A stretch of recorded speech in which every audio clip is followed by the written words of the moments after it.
जय श्री महालक्ष्मी। आज की वीडियो में मैं आपके साथ शेयर करूंगी महालक्ष्मी व्रत कथा। ये व्रत श्राद्धों की अष्टमी तिथि के दिन किया जाता है। इस व्रत के बारे में भी मैं आपको बताऊंगी कि ये व्रत क्या होता है, इसे कैसे रखना चाहिए और व्रत की कथा क्या है। इस व्रत में सुबह 4 बजे से पहले ब्रह्म मुहूर्त में जलपान, जिसे सर्गी भी कहा जाता है, वो कर लेना चाहिए। सारा दिन अन्न जल ग्रहण नहीं करना होता। शाम को 4 बजे के बाद जब चाहे आप कथा सुन सकते हैं या फिर खुद से भी पढ़ सकते हैं। तो सबसे पहले आपने स्नान करने के बाद सूत का धागा 7 तार वाला 7 गांठ वाला हल्दी में रंग कर हाथों में बांध लेना है। अब कथा को श्रद्धा भाव से सुनना है। इस व्रत को संतान प्राप्ति के लिए या फिर संतान की मंगल कामना के लिए किया जाता है।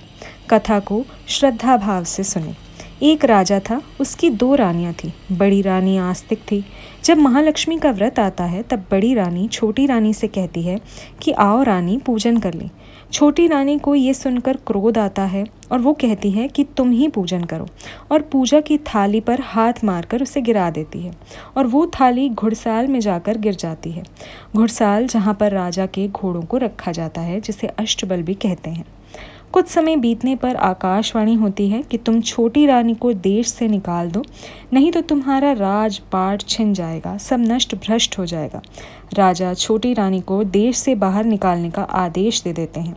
उधर सुबह होती है, तब काम वाली घुड़साल में साफ सफाई करने जाती है तो क्या देखती है कि वहाँ पर सोना, चांदी, हीरे जवाहरात पड़े हुए हैं, क्योंकि वो जो पूजा की थाल छोटी रानी ने गिराई थी वो सोने जवाहरात में बदल जाती है। वो काम वाली ये सब अपने घर ले जाती है और वो हीरे जवाहरात आदि उसके घर से ख़त्म होने का नाम ही नहीं लेते।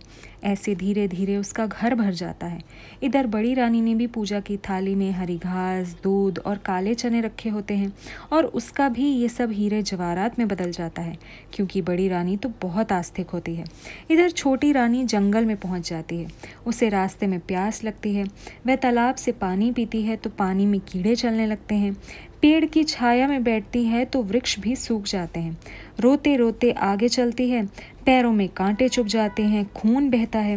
दूर जंगल में उसे एक कुटिया दिखाई देती है। वह उसमें जाकर बैठ जाती है और कुटिया को अंदर से बंद कर लेती है। वह कुटिया एक महात्मा की होती है जो भीख मांगने के लिए नगर में गए होते हैं। उस दिन उन्हें कहीं से कुछ भी भीख नहीं मिलती और निराश होकर घर लौट ही रहे होते हैं तो सोचते हैं कि ऐसा कौन अभागा व्यक्ति मेरी ज़िंदगी में आ गया कि मुझे आज कुछ भी खाने को ही नहीं मिला। और जैसे ही वे अपनी कुटिया के निकट पहुंचते हैं तो देखते हैं कि उनकी कुटिया में कोई है। वे आवाज़ लगाते हैं कि जो भी अंदर है वह बाहर आ जाए। महात्मा 3 बार कहते हैं कि बाहर आ जाओ, तब भी वो बाहर नहीं आती। तो महात्मा कहते हैं, मैंने तुम्हें जीवन दान दिया। इतना सुनते ही रानी बाहर आ गई। महात्मा कहने लगे कि आज से तुम मेरी बेटी हो और मैं तुम्हारा पिता। तुम्हारी देखभाल मैं ही करूँगा। इधर एक दिन राजा मंत्री के साथ शिकार खेलने जाते हैं। उन्हें कोई शिकार नहीं मिलता। अंधेरा होने लगता है और वो दोनों रास्ता भी भूल जाते हैं। राजा को भूख भी बहुत लगने लगती है। राजा अपने मंत्री से कहता है कि भूख से मेरे प्राण निकल रहे हैं, कुछ भोजन की व्यवस्था करो। मंत्री पुनः शिकार के लिए निकलता है और एक तीतर का शिकार करता है। अब समस्या ये थी कि उसे कहाँ पर पकाया जाए। मंत्री को दूर एक रोशनी दिखाई देती है। वह उस ओर चल पड़ता है। वहाँ उसे एक झोपड़ी में एक स्त्री दिखाई देती है। वह उसे तीतर पकाने के लिए कहता है। रानी आग में तीतर भूनने लगती है तो मंत्री उससे कहता है कि तुम जंगल में रहने वाली नहीं लगती हो, तुम तो एक रानी जैसी दिखती हो। तो उस महिला ने अपनी कहानी मंत्री को सुना दी। तो फिर मंत्री बोला, फिर तो तुम हमारी रानी ही हो। रानी ने कहा, अपने राजा को ये सब मत बताना। बात करते करते वह तीतर आग में जल जाता है। मंत्री रोने लगता है कि राजा तो उसे जान से ही मार देगा। तीतर जल गया। अगर वह खाने के लिए कुछ नहीं लेकर गया तो वो तो मुझे मार ही डालेगा राजा। तब रानी बोली, सुबह के 4 बज गए हैं, मैं लस्सी भिगो देती हूँ। फिर रानी ने लस्सी में तीतर भिगो दिया। थोड़ी देर में तीतर हरा हो गया। राजा के पास मंत्री तीतर लेकर पहुंचा। उसने जैसे ही तीतर खाया और कहा, ऐसा तीतर तो मेरी रानी ही बनाती थी, बता ये तीतर किसने बनाया है। मंत्री बोला, मैं आपको कुछ बता तो नहीं सकता, लेकिन मैं आपको वहाँ पर ले जाता हूँ। राजा और मंत्री उस झोपड़ी पर पहुंचे। राजा रानी को देखते ही बोला, ये तो मेरी रानी है, मैं तो इसे अपने साथ ही लेकर जाऊंगा। तब महात्मा ने बोला, ऐसा नहीं हो सकता, पहले बारात लेकर आओ, मैं इसे अपनी बेटी की तरह ही विदा करूँगा। राजा वापस आ गया और घोषणा करवा दी कि रानी का पता चल गया है। हम बारात लेकर जाएंगे और रानी को वापस लेकर आएंगे।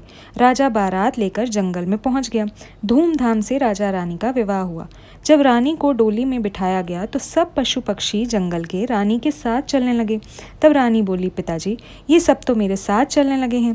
महात्मा ने बोला, कोई बात नहीं, तुम इन सबको बाजरा डालो। बाजरा डालोगी तो ये सब पक्षी बाजरा चुगने लगेंगे और तुम्हारी डोली इतनी देर में आगे निकल जाएगी।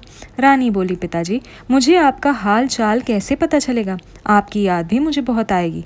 तब महात्मा उसे एक दही का कुज्जा यानी दही की कटोरी और कुछ फूल भी देते हैं और कहते हैं, जब ये फूल मुरझा जाएं और दही पानी छोड़ दे तो समझ जाना कि तुम्हारे पिता किसी मुसीबत में हैं। तब डोली कुछ दूर जाती है तो रानी देखती है कि फूल मुरझा गए हैं और दही ने भी पानी छोड़ दिया है। तो रानी ने राजा से कहा कि मेरे पिताजी किसी मुसीबत में हैं, डोली वापस मोड़ो। राजा ने डोली वापस मोड़ ली। तब रानी महात्मा के पास पहुंची तो देखती है कि वह तो ठीक ठाक हैं।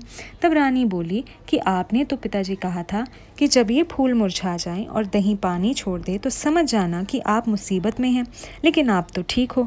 तब महात्मा ने कहा, फूल कुछ समय बाद मुरझा ही जाते हैं और दही भी पानी छोड़ ही देती है।